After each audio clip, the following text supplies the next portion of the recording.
Cette délégation de plus d'une quarantaine d'opérateurs économiques de la ville de Calémie, dans les secteurs diversifiés, a été conduite ce vendredi 16 février 2024 à l'Assemblée provinciale du Tanganyika par le président de la FEC, Fédération des entreprises du Congo, Jules Moulia.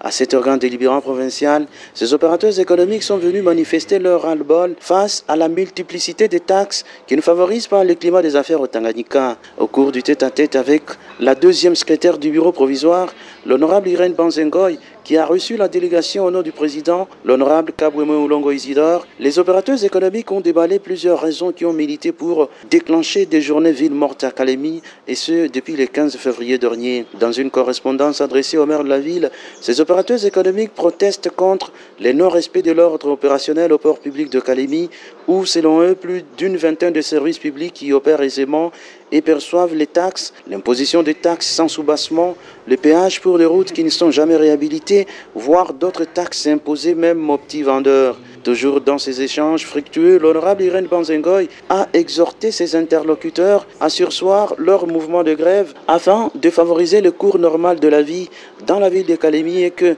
le bureau provisoire s'y attellera pour le dénouement de ces dossiers.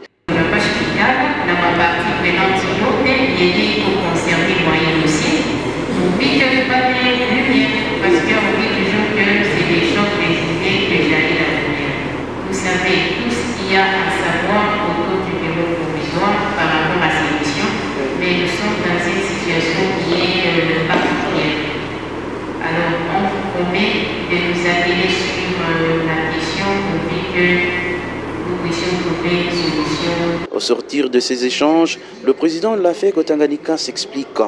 Le problème, de manière très globale, sans entrer dans les détails, c'est le climat des affaires qui est exécrable au Tanganyika. Donc on ne sait plus faire des affaires. Donc beaucoup de gens ont fait faillite dans les 12 derniers mois. Alors nous voulons arrêter cette hémorragie. Il y a beaucoup de taxes illégales au Tanganyika.